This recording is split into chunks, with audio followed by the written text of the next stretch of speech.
Okay, look, chat. I'm on the desk. Anyway, I got some interesting videos to share with you today.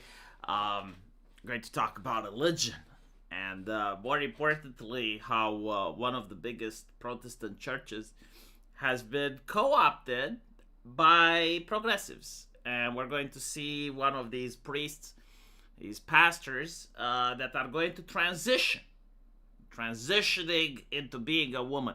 Now, what's interesting is that even if you were to say, okay, well, God actually is fine with queer folks, always has been, if you transition, doesn't that mean that you can preach? Last time I heard, in order to be a preacher, you gotta be a manly man. You gotta sing those religious hymns, those Gregorian chants. Well, actually, Protestants don't do the Gregorian chants. Too holy for them. But I'm pretty sure that even Protestants are like, yeah, women can't preach. Which is kind of funny because, like, Melody Mack found the loophole. She was on the stream and she was like, I'm not preaching, I'm evangelizing. It's like, oh, I see. Right, so it's kind of like bringing the Bible to the heathens, just talking about the Lord, not actually preaching. Fascinating. But yeah, no, like, if you want to sell me this bullshit that, okay, well, God is actually fine with the LGBTs. I suppose, no, seriously, like, okay, can a thief pray to God? Yes. Okay. And if a sin is a sin, and a thief can pray to God, a homosexual can pray to God as well. Checks out. Fine. Whatever. It's between him and the judgment day. But you can't tell me that a woman can preach. So either they don't believe that they can transition, or they're not really believing in Jesus. Which one is it? The United Methodists allowed women priests decades ago. The heresy thickens. I didn't know about this. See, like, I unironically believe that God isn't real. Because I'm an atheist. Look, I just can't believe in mysticism and the supernatural. More like the Thomas Jefferson Bible. You know, like Thomas Jefferson, he stripped Jesus of divinity. And then he basically said, no, like, what this man is talking, like, makes good points. Like, he's a great philosopher. And so, that's the Thomas Jefferson Bible, which was discovered long after his death. And like, if I was to believe that, okay, fine, like Christianity, I don't believe in the mysticism, but the philosophy of it holds merit. Which one of the denominations would I pick to be, closer to the truth, I suppose? I would have to say that Orthodox Christianity. Like, I'm sorry. Like, too much evidence is showing me that this one can preserve the philosophy and have, like, enough flexibility so that it doesn't break when the hurricane comes. And I'm saying this because I'm looking at the Protestants and I see, like, all these woke priests and women preaching. It's like, no, I'm sorry. Like, that's not the philosophy. And then I look at the Catholics with the Pope taking the hammer and the sickle from a communist, the Pope now entertaining actual pagans in a sanctifying the water ceremony and praising environmentalists and shit. And I just don't see this from the Orthodox. Again, take into account I'm an atheist, like, I have no beef in this race, I really don't care, but, like, if I was pressed to pick, if I had to pick, like, which one of the denominations can maintain the original philosophy of Christianity as best preserved as humanly possible, is the Orthodox. And they're so fucking chill. So fucking chill as well. It's like, we don't come to seek people. Like, people, when they're ready, they're going to find us. And they also have the Gregorian chants. Like, if you don't have the Gregorian chants, then what the fuck are you doing? All the progressive denominations started with women clergy before the alphabet soup. Okay, let's talk a little bit about this. They're not really a progressive denomination. This is interesting. I had to do some research, chat. I actually looked into this. And It's a little bit more complex. So as you can see, like, this is the United Methodist Church, right? Now, apparently they're part of the Protestant branch, and not all of them are like this. Like, a lot of them are still common sense, just like normal religious. But then you have a couple that went cuckoo crazy. Now, in order to understand what they are, wait, isn't this like the Jewish thing with the candelabra? Like, what they call it? Huh? Am I wrong? I'm probably wrong. I shouldn't say. But anyway, right? Like, here's what happened. In the medieval time, you have the Catholic Church. And the Catholic Church is kind of like a corporation back then, right? Like, it's the academia, it's Google, it's the Library of Alexandria, it's the science, and it's a religious institution all in one. And they used to have Mass in Latin. So, by 1200 forward, like, no one really understands what the priests are saying. Like, if you're an English person and you're going to church, you see the priest that is facing away from the congregation and he's chanting in Latin. Now, they don't want to translate it, right? Like, they say that the common won't understand, and they also push the idea that divine right of kings is a thing, right? Like, Jesus actually anointed the kings, and so, like, the king is like the person that God sent on earth to govern the nation, and he makes the laws, and like no one gets to judge the king besides God. And there's this tug of war in medieval societies between the church and the king, constantly. Like, who actually governs the nation? And theoretically is the king because he has the military. In practice, the Pope Innocent III manages to turn England into a fiefdom and gets them to pay for the Catholic Church. They pay tribute for existing. It's complex.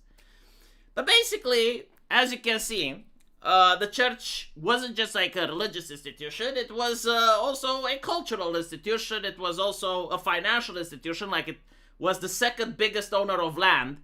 And they owned a lot of businesses as well after the aristocrats. And they start getting greedy. They start getting so greedy that they have these things called indulgence taxes. So if you will, like when you look at Europe, right, like the church was kind of like the cult of Davos, if you will, you know, like the first international organization. Like, they get to set the agenda for all the different lands. And they come up with the indulgence tax, which is kind of like a carbon emission, if you will, for sin. Now, unlike carbon emissions, they weren't mandatory. Like, you didn't have to pay for an indulgence tax, but most people were kind of persuaded to get them. Not the common folk, right? Like, not the peasants, but the burghers and the nobilities. Like, they were heavily incentivized, if they wanted to be on the good graces of the church, to get that. And you did want to be on the good graces of the church because they were like the content creators of the time.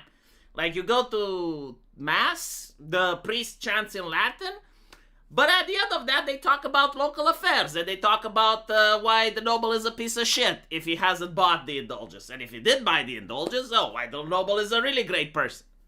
They were pretty expensive, by the way, and also nobles would raise taxes whenever they would buy an indulgence. The merchants would raise prices as well. So technically, you know, the peasants don't buy them, but they kind of feel...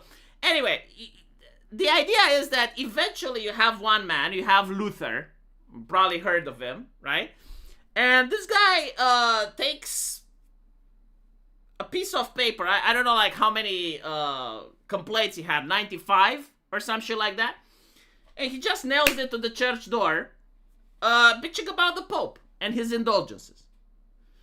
Now, he wasn't like an edgy atheist or anything, like he didn't want to attack religion, but the questions were pretty common sense. Like, for instance, if the Pope can actually forgive sins at the cost of an indulgence, then why doesn't he just forgive everyone out of love and compassion?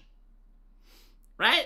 And he basically like starts attacking the Pope for this. Now, instead of the Pope just coming out and having a conversation, well, not necessarily the Pope, like send some cardinals or some bishops or some written letter. Because, like, Martin was a doctor. Like, he had, I think, like, a PhD or whatever the fuck was in that. He had the right to do this, basically. He denounces him. And this is what starts the Holy Wars in Europe, where millions of people died because peasants at the time could read, and they're like, hold on a little bit. This guy has a point. Like, what divine right of kings? Like, we're actually all equal. Like, why is... You know, if Jesus said that everyone is created in the image of God, why is it that the noble, which is dumber than my son, gets to collect taxes and I'm supposed to be a servant for him even though we're created in the same image? What the fuck? Boom, you get the Protestant reform, right? Now the Protestants, they believe in Sola scriptura. And so, like, they wipe everything, they wipe the board clean. And they don't believe in tradition anymore. They don't believe in ritual. Which is fine up until you get to this. Right? Like, if everyone can read the Bible and interpret them based on their own preferences, it becomes more like a mirror. And so the sins that the person reading it, the pastor in this situation, right? Like the person interpreting the Bible, the sins that they have are not as big as the ones that they don't have. And you'll notice this, because I went to a high school that was filled with evangelicals, and you kind of notice, yeah, like the evangelical that was the pastor, he didn't play video games, and so he absolutely despised and hated and thought that people who play video games are sinful. Meanwhile, he happened to smoke, and that wasn't a big sin, right? I give up. See Discord. Oh my god. Like, why? why is Google punishing you so? Glad to see IRA is back. I'm honestly surprised it took him so long. Who is IRA? SRC Maker. The alphabet cult stole the rainbow from the Abrahamic religions. I don't believe the claim from the original rainbow flag in the 1970 didn't know it was religious and did it on purpose. Well, the interesting part is that the whole rainbow is basically God promising that he is not going to flood the earth again. And so, like, the people that engage in pride, which, by the way, is one of the biggest sins, right? Like, it's not lust, it's not sloth. No, like, the church used to consider pride the biggest cardinal sins, because it's the sin of Lucifer, basically.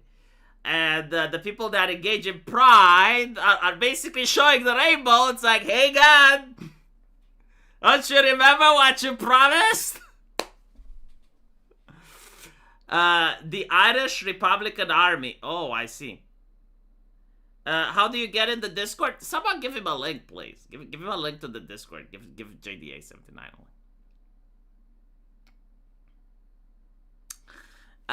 No, V. Luther did not start the 30 Years' War. He absolutely did start the 30 Years' War. Like, Jesus did not long before. No need for a new forgiveness. Oh, we're going to go with the dogma. Anyway, let's listen to this this person. Hold on.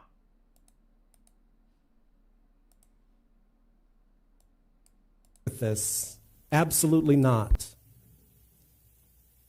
They texted me this morning and they asked for me to tell you all that they do not support me and that they have chosen their convictions and their beliefs over supporting their child. Everyone gets nervous when there's a special announcement from the pastor. I'm not leaving. Hold on to that. I'm going to hold you to it. So, rarely do I did not get into ministry to talk about myself or my personal life, but sometimes there are things that happen in a pastor's personal life that is going to find its way out into ministry. The though, if you're going to think like this, is there anything that a pastor could do which disqualifies him? Like for instance, what if he becomes a drunk? What if he commits adultery? What if he commits a crime? You know, like, they're basically saying, okay, so if a pastor transitions, then it's fine. Even though, like, women aren't supposed to preach. I mean, it's literally in the Bible, like that. Even if you're Sola scriptura level, and you don't believe in ritual, tradition, there's nothing else besides the Bible, you don't think in saints, okay, fine. But even then, like, it's written black on white that you're not allowed to preach as a woman. So, like, if the man wants to transition, by any logic, whether it's Christian, whether it's LGBT, whether it's progressive, it means that they can't continue working as a pastor. Like, it's kind of like being a nun, right? I mean, actually, that's a good question. If he was a monk, and he's in a church filled with monks, and he wants to transition, would he still be able to be a monk, or would he have to go to the nuns? The problem with progressive ideology is that they cannot understand a gender role that's, like, fixed. Like, they want to abolish gender. And so, like, they don't believe in a role that can only belong to a man or a role that can only belong to a woman. Like, for instance, being a nun, like, only women can be nuns. I can never be a nun, no matter how much I want to. The same thing with a monk. Like, a monk can only be a man. And so, a pastor is supposed to, according to the Bible, to always be male. I don't know how they managed to switch it around. Like, again, I get it that Protestants, like, can make it up as they go, and it's, like, a lot more up to the interpretation and current events. Like, you'll notice this with a lot of the Protestants, they use, like, current events to interpret scripture. Like, Orthodox people don't do that, Catholics don't do that, but Protestants do it constantly. And if you look at history, like, they always dramatize it. They always feel like the end of the world is coming unless they do blah, blah, blah. This is, like, nonstop. Like from the early 1900s all the way up until now, the end of the world is coming, society is collapsing, unless they pray harder and they worship harder. And so, like, they always use, like, the current events. And now, like, they're using LGBT because that's the current event, right? But even so, like, if they were to say, okay, well, I'm gay, maybe, like, it's kind of like saying I'm a drunk, you know, I have a problem. Are there drunk priests? Yes. Not very, how should I put it, so that I don't get banned from YouTube? Not very dogmatic, okay?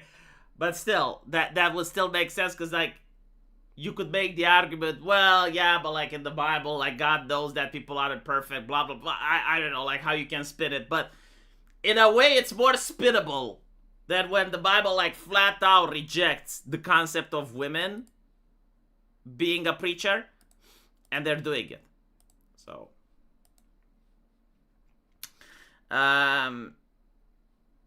see, there's another super chat. This is the Texas speaking. One day I will fix my YouTube name. I do not believe that they will happen. What do you mean, V? You can cross-dress as a nun for Halloween. I've seen cisgenders do that. Although they are probably using Halloween as an excuse. Yeah, but, like, just cross-dressing as a nun doesn't make you a nun. Ah, never mind. Like, you of all people is not the person I should say this to. We have twisted the meaning of pastor as well. Just one member of your church, an elder or the shepherd. Yeah, but, like, the way I get it from the Bible is that no matter what you do, like, the function of a person that proselytizes, right, like, that preaches the word, has to be a man. If this is Protestantism, then voodoo is Catholicism too. Dude, it's one of the biggest churches, right? Like, I'm not saying that this is what Protestantism is. I'm saying that this is part of the United Methodist Church, which is the second largest Protestant church in the world. Really big in America. Now, look, you don't have to like it, but the Pope also accepted a hammer and a sickle. And the Pope is also really big on environmentalism. Like, it is what it is. Still, not even the Pope is at this level. Like, I gotta say. The current one is not big on LGBT issues. He's big on environmentalism. Times have changed. The Pope has adjusted. We are where we are. And so I am inviting you to join me in a season of creative transformation for myself, and I think for all of us. Imagine, so I get to announce with joy that I'm transitioning. I'm affirming and... The thing that I don't get, how do you reconcile this? It's like, okay, so God made a mistake? Like, you identify as a woman. Okay, fine. But did God put your mind into the wrong body by mistake? Now I get it why an atheist would believe this. I understand, like, why a person that's not a Christian, or no, sorry, even a Christian that's not a strong believer, you know, may think this. But if you're like a pastor and you're constantly reading the Bible and you believe that God is real, you're basically saying that God made a mistake? Cause like, this is metaphysical, right? Like, it's not like you're broken without an arm or something and it's a test from God. No, like, you're basically saying that you're actually a woman and you're placed in a man's body. So like, did God went whoopsie? I would really love to talk with these preachers to see like how they're justifying it. And again, you know, like the rainbow as a scarf, when religiously speaking, after God created the flood, right, like he wiped out everyone because he thought that people are too degenerate, and it's like, all right, well, time to reset the board. He posed the rainbow in order to promise, okay, I won't do that again. Like that's a one-time thing, all right? Like, I did it. Look, here's my promise. Like, but did he feel bad about it? And he's like, you know, I need to remind myself, whatever the case may be, right? Seeing a pastor, like, using the rainbow in this way, it's almost like telling God, hey, God, you promised. Don't forget. Don't forget, God. You know, like, I'm part of pride right now. Big a sin, but just remember. Saying to all of you that I am transgender, and so... and by the way, like, the lack of disrespect in the house of the Lord, to hear someone go, woo! What the fuck are you doing?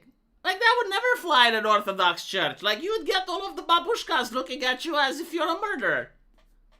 Like, there's no decorum. There's no sanctity of the place to just go like, woo! In the house of the Lord. I'm an atheist and I'm shocked. No, seriously, like, imagine you're going to the king of Saudi Arabia, right? And you're in front of the throne room and all of that, and you go, woo! No. It's not the time. All of this shocks me. Like, again, to me, it makes me wonder, do these people genuinely believe? Because they're acting more like me, you know? Like, that's not okay. Like, if you're a Christian, you shouldn't be acting like me. Because I don't believe. But, like, if these people genuinely believe that there is a God, how do they rationalize this? Like, it's fascinating to me. I'm not kidding. The only other explanation is that they don't believe, but they're using the religion as a way of legitimacy and subversion. Like, legitimacy, probably tax exemption, and I guess to be able to talk with other right-wingers as if they're religious or something. I genuinely don't know.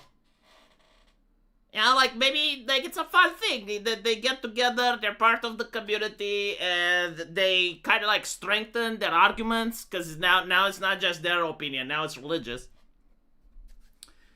And they may get a shield from criticism, like, you can't stop them, because, like, if you stop them, you're violating their human rights as being religious, right? You're violating their religious freedoms. But in reality, they may not believe. I'm honestly curious, though. Like, what do you guys think? Do you think they believe? I'm not saying like they believe the actual word of God, but like, do you think they think there is a God or not? And what I'm saying, like, I'm being very inclusive here. Like, imagine that they believe that there is a God that agrees with them. Let's put it like this. Like, do you think they believe in a higher power or not? This is my question. I am a non-strong believing Catholic, bro. I don't think I was born in the wrong body. I just think I have something wrong with me. Well, yeah, no, seriously. Like, if the pastor had that as an explanation, that would make sense. A lot of people say no, they do not.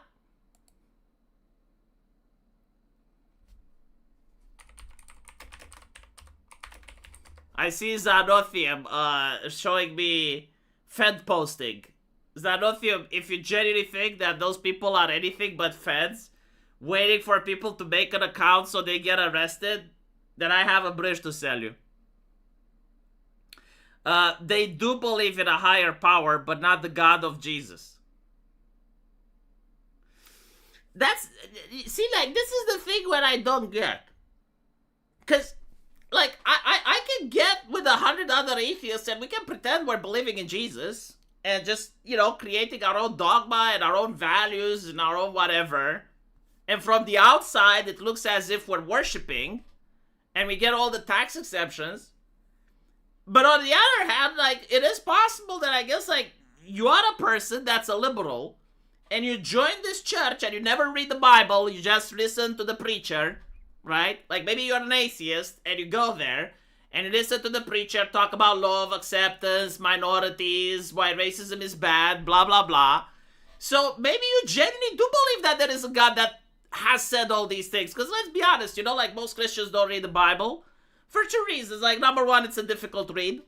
Like, there are, especially when you get to Numbers, and there's a lot of other passages that are very difficult to digest.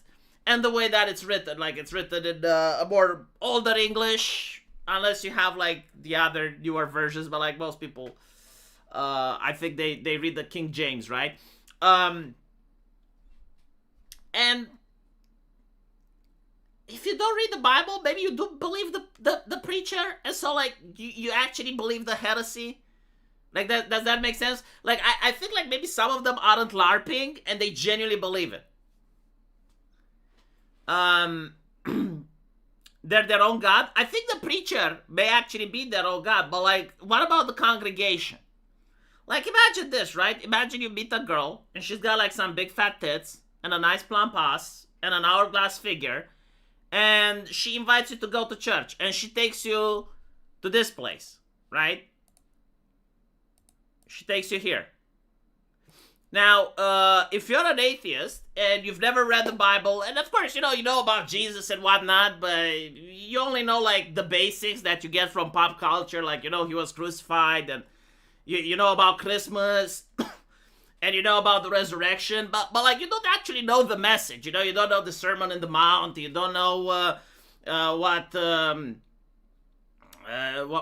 he did in order for the Romans to crucify him and whatnot. So, like, your first interaction with it is going to this place. And you have, like, this pastor with rainbow colors telling you, well, actually, Jesus was a very progressive guy. Like, he actually created social justice. And he would have liked Karl Marx. In fact, probably Karl Marx is in heaven right now. And one of the things that Jesus hates the most is racism. And he probably, like, quotes it in a way that makes sense, right? Like, we're all created the same in God's image. So, like, racism is not according to God's plan, and we all need to be kind and compassionate and love with each other, and love means love, and blah, blah, blah. So, like, you kind of poison it in a way that for someone that never read the Bible and has no interest to, and just goes to this particular church, is going to buy it, right? Does that make any sense? And so, the best way to put this is that I'm not becoming a woman, I'm giving up pretending to be a man. That's again, this is the problem with Protestantism. Like, you can spin it, you can change definition. You can't do this in an Orthodox church.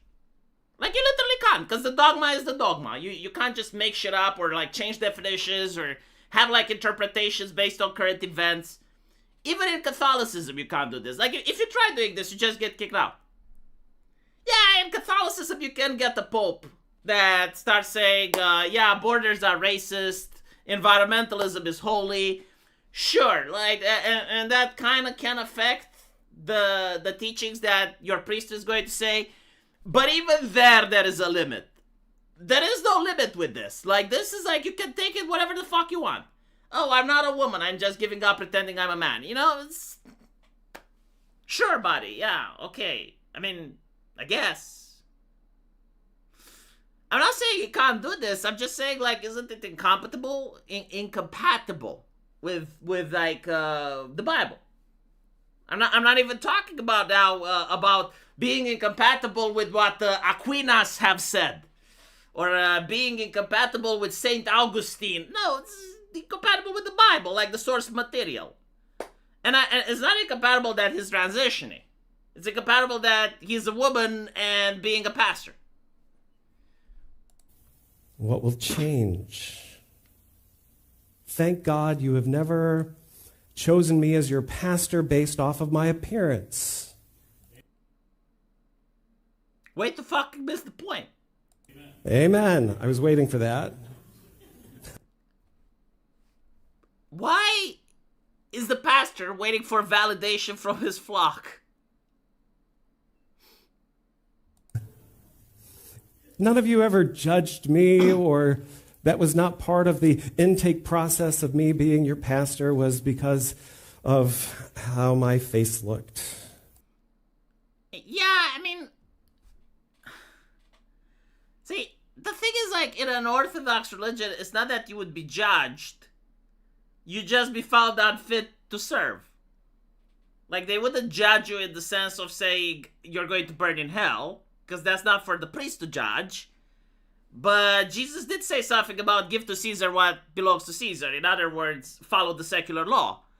And there is like a hierarchy in the church. And they wouldn't judge you. It's like, you're a sinner, you're going to burn in hell. Because even they don't know that. If religion is real, then you can always repent, I suppose. Like 1 minute before you die. And if you truly feel it and you genuinely believe it, then sure. But they would basically say, yeah, you're not fit to be a priest. Like, you can be something else. You can be a mason, a guy coding IT, a fashion designer, a guy working at Walmart, a truck driver. You know, like, there's other professions. Just not this one. Because, like, anyway, you know, like, this is the church that allows women to preach, so. Or my body, or how long my hair is, or my clothes. Because at the end of the day... That's also something that actually should be judged. Well, hold on a little bit. Like, there was this picture that came out a couple of weeks ago with a woman with a large cleavage and being told to go change before she can go to church. And this actually created a huge scandal. It's like, well, I'm sorry, but no, your appearance actually matters because it's part of free speech. And when you enter the house of Lord, you're supposed to be pious. Again, like, this is how I understand. And I'm an atheist, right? I keep having to remind people that. But I did grow up with a grandma that was very religious, and that babushka knew what's up. And so, when you go to the house of the Lord, yeah, you're expected to, you know, not have a swastika tattoo on your head, not dress inappropriately. Again, like, if you actually believe that God is real, then you're going into the Father's house. And so you need to present yourself appropriately, right? But again, I guess this is like the no rules religion. But by this logic, you know, I guess like the only sin they have is to vote Republican and being not anti-racist. Let's put it like this. Because like you can still not be a racist, but if you're not anti-racist, they still think you're sinful. And it's literally like social justice, the religion at this point. Like, there's no difference between being woke and being part of this. We know that clothes are just fibers. They do not carry an anatomy with them. Yeah, sure, but like by this logic, why wear them at all? Like, if clothes don't matter, right? Like, can you walk naked? Why not? Like, no, clothes are part of your expression. That there's like, when you go to work, for instance, like you're supposed to dress in a business attire. When you go to date, you're supposed to dress appropriately. When you're in your house, you're just like again, trying to force and say no, like for thousands of years, people just did it wrong. Like clothing just don't matter, you know, like a multi-trillion-dollar industry, which is the fashion industry. Like, no, that has no sense. Protocol has no sense. Tradition has no sense. There's no meaning. There's nothing. You know, I'm a person that really doesn't like rules, almost at all. But even I operate at like some basic level. Like there's a bare minimum, you know. And like there is a North Star out there that people can agree with. It's like, no, when you go to the workplace, you dress appropriately. Like, what if he had the Mickey Mouse t-shirt? And you go and you are supposed to talk about God. Now, I'm pretty sure, like, Protestants do that. But it kind of takes away about the severity, you know, the solemnity of the moment. This is why in Eastern Europe, where you have Orthodoxy, you don't have a lot of people that simply drop the faith. That didn't happen in the West. Like in the West, under this church, the problem they're having isn't that Muslims are coming to take over. It's that people simply stop believing. And with pastors like this, who can blame them? So to say that something is girls' clothes or boys' clothes, well, they don't come with a reproductive system. Yeah, again, like, all of these are leftist talking points. Every single one. By the way, they burned Joan of Arc for dressing in man's clothes. Just want to point out. Amen? So what will change? My voice. It might go a tad higher. Pronouns, she, her. But I'm not going to be pronoun police. Okay? Because I don't think that anybody... Do you know what I noticed? A lot of transgender people that are middle-aged, like there are a couple of trans people that transition at this age. I don't think they do it for attention. I think like they genuinely feel uncomfortable in their own body anymore. And all of them are not pronoun police. Meanwhile, the pronoun police are the young people. A lot of them may actually be transgenders, or they're transitioning for the power trip because like the culture was in their favor and they could get people banned off social media. And they're like really anal about that. And then there's like the really hardcore Marxists that go non-binary, they, them. Like those are the ones that like genuinely get like full-on pronouns and it's a ma'am and they may even get violent and stuff. Will misgender or mispronoun out of malice. This is a process. It's a transition. What will... To be fair, I do agree with him or her or whatever. Like... If you're going to say that gender doesn't matter and that you can transition, then you shouldn't be upset if other people misgender, right? Like, if you have the right to wear whatever clothes you want and you have the right to dress like a woman, then other people should have the right to say whatever words they want when it comes to pronouns. Change is my full name. I'm taking on for me Fiona's middle name so that we have that in common. What may change is that... This is another interesting thing, right? You go to church in order to hear about God, right? Like, he's supposed to be the main thing. And here it seems like you go to church to hear about your pastor. And it's so fucking inappropriate. Maybe I'm being a little bit subjective because I grew up in an Orthodox household. So, like, my grandma was religious, my parents were religious, right? And so, like, Orthodoxy, like, I've experienced it. And I was extremely religious as well until I went to the to the high school that was filled with evangelicals. Like, they're the ones, like, I'm not kidding. Like, the people with the Great Commission are the ones that made me an atheist. But before that, I was very religious. And, every single time I went to church, like, the priest would never talk about themselves. Ever. Like, the only way you could actually even know that the priest is a human being is if you actually happen to know him outside of church. And you had a conversation with him when he wasn't wearing the robes.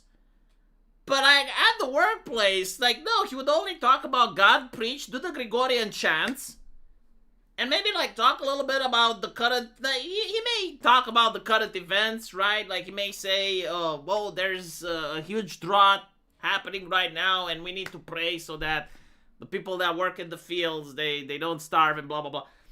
But like he would never, like talk about, oh, so yeah, like yesterday, this is what happened to me, and I'm going through like. And the man, like, had the kidney surgery, never brought it up.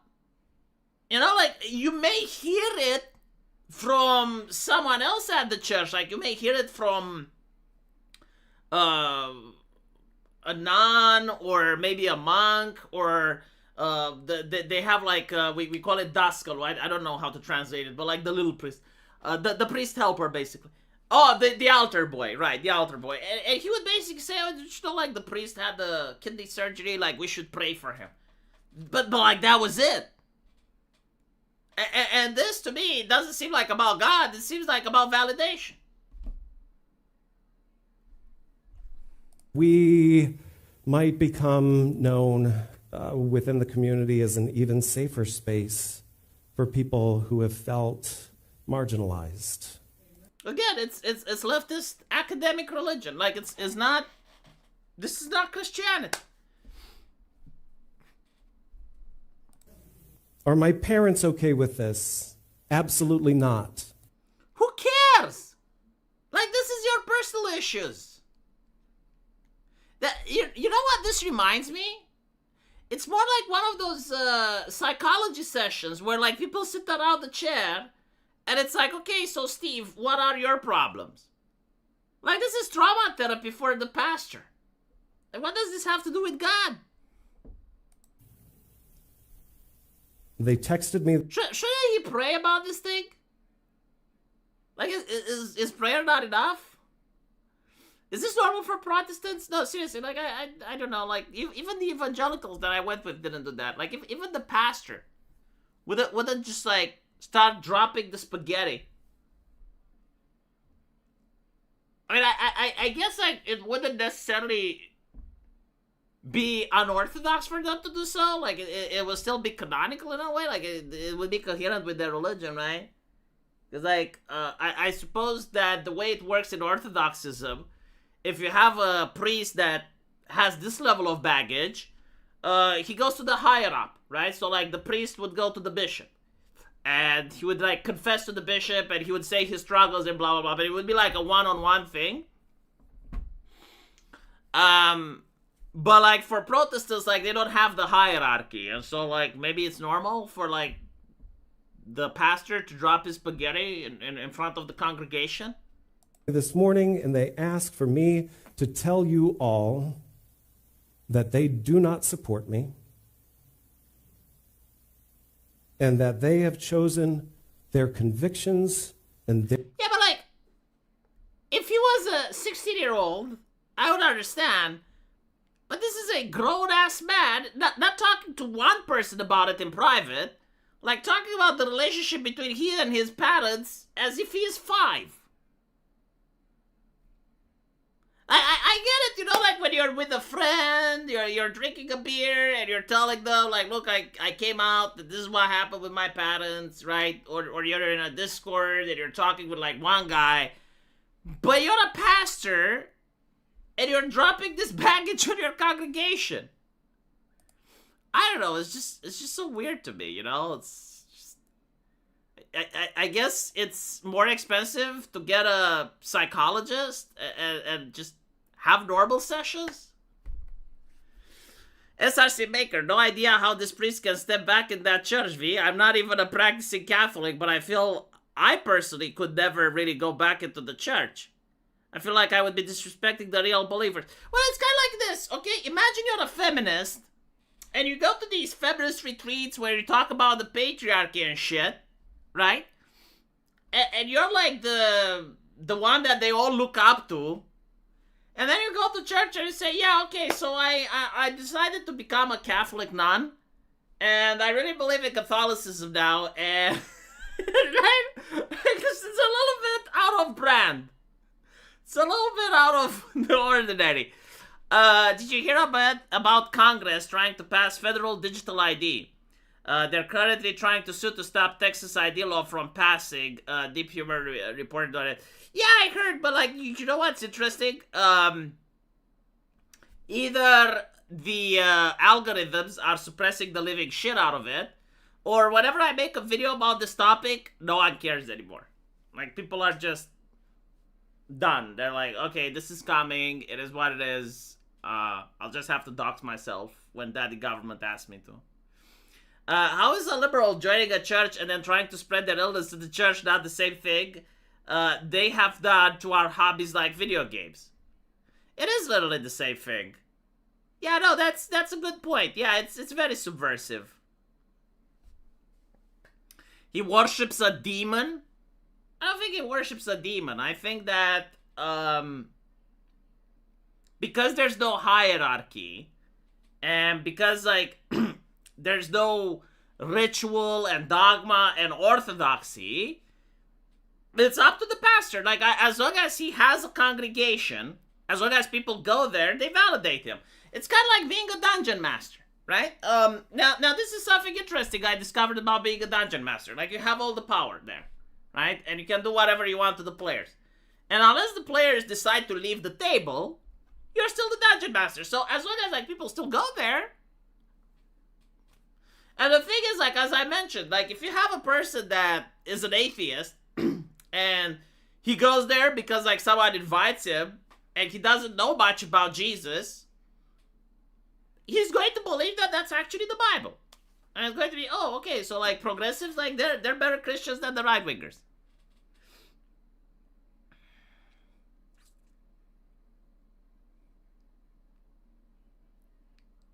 I'm a regular attendee, but if the padre was wearing a rainbow scarf, I would walk out. Well, again, the thing with like social justice, it's Marxist ideology.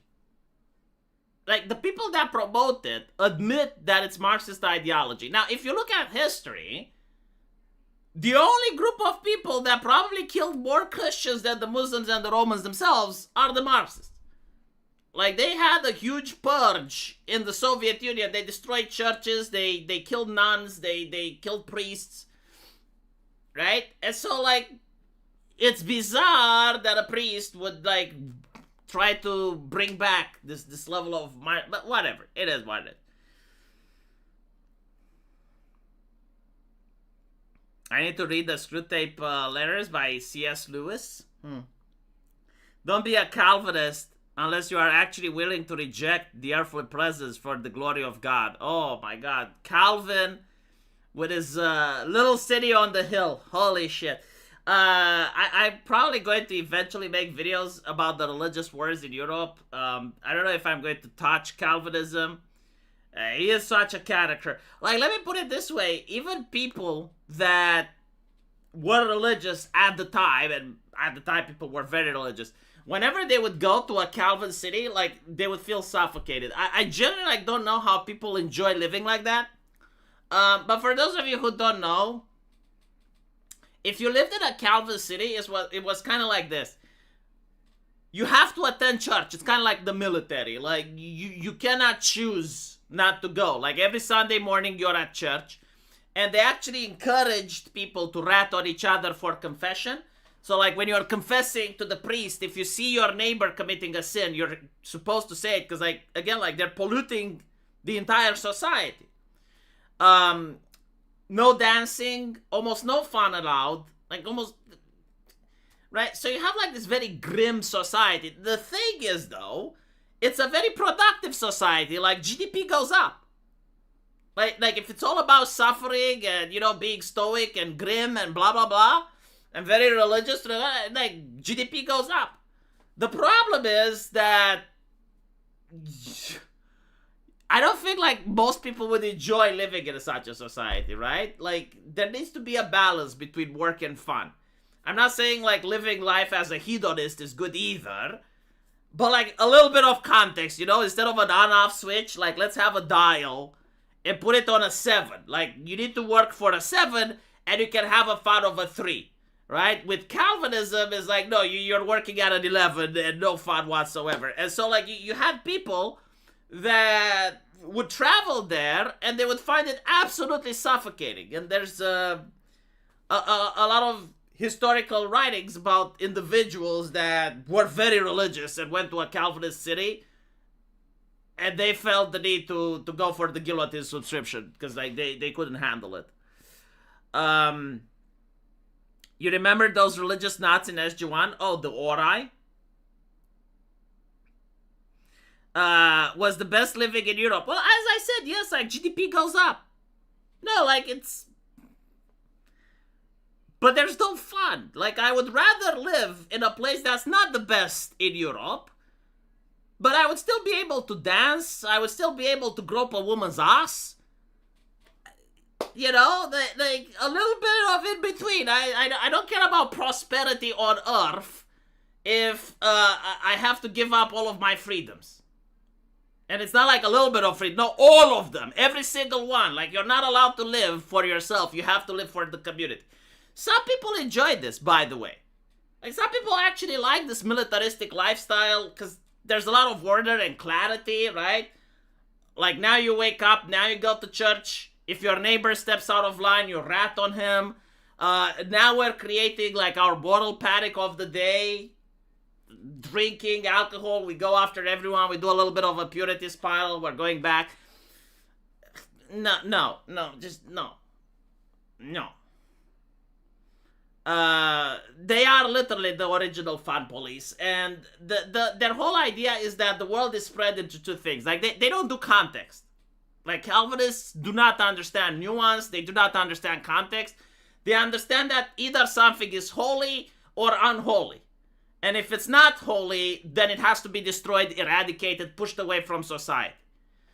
I can't live like that. No, seriously, no.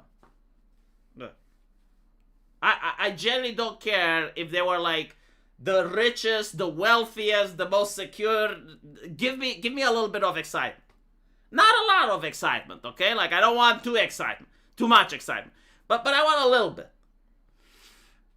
Calvin banned Christmas because people were drinking. Yes, like, just so you can understand the ban. Like, I'm not making shit up, okay? Like, I'm not an edgy atheist that's criticizing religion for the sake of criticizing. I'm only criticizing Calvinism. And just so you can understand how fucked up it was, Christmas was banned because it's not a time of joy and celebration. It's a time of prayer and fasting.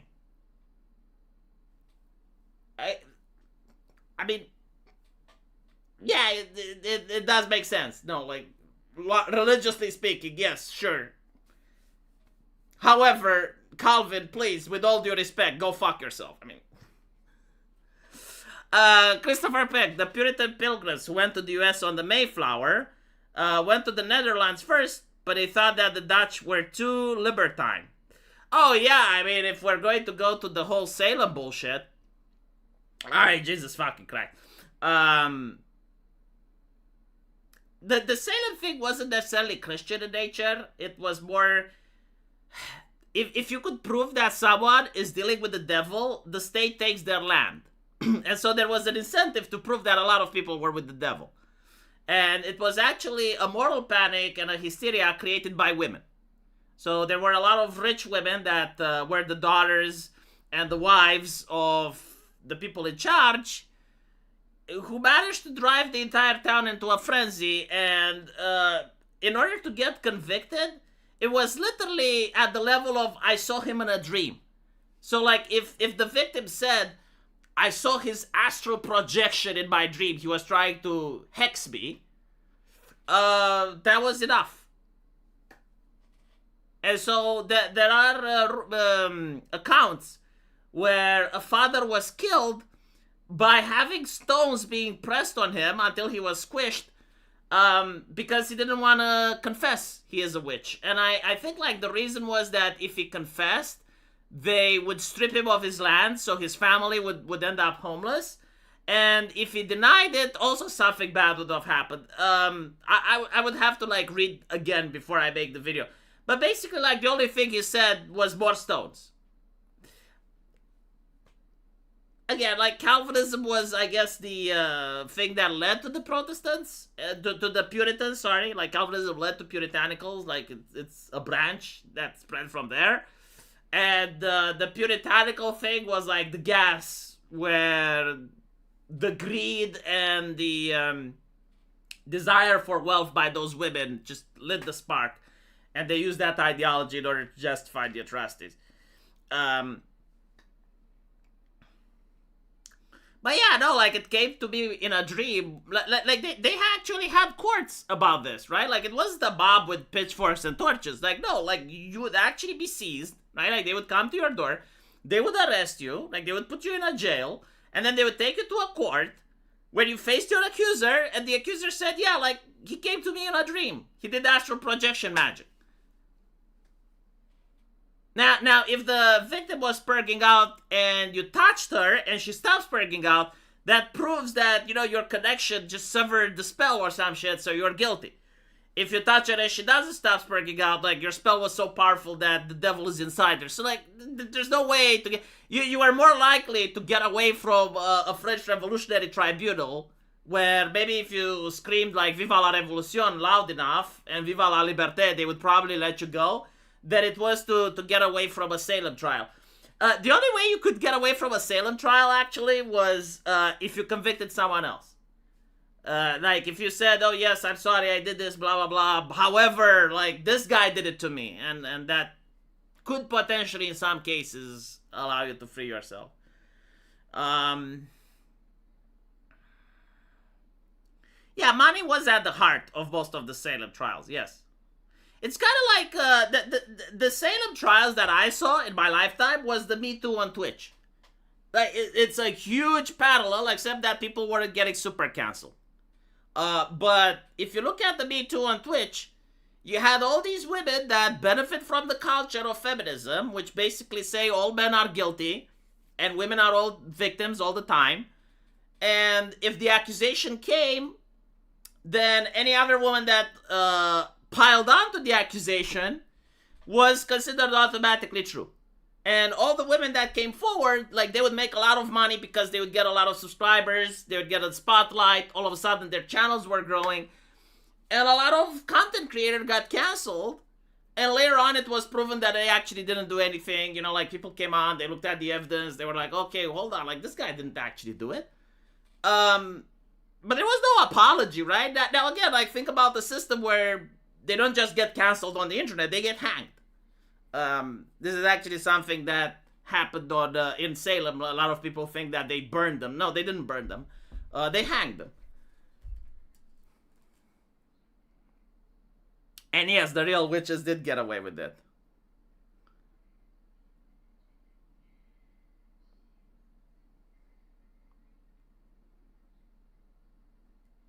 We should reintroduce public punishments again, but we already have them.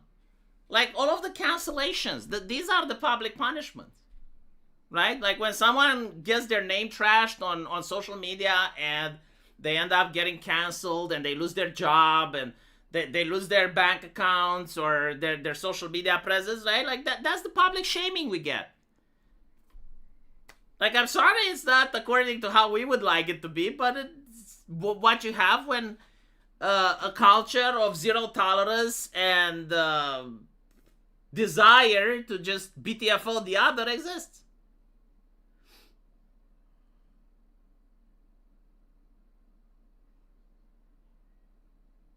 Anyway, chat. Thank you for watching. I hope you guys enjoyed it. As an atheist, I try not to talk about religion that much, but every now and then I see something interesting, and I think I have a different take than other atheists. Basically, religion isn't bad, but like some denominations, like, oof. Anyway, I'm actually curious to see what you guys have to say about this in the comment section. I'll be reading it, and I'll see you all tomorrow. Take care.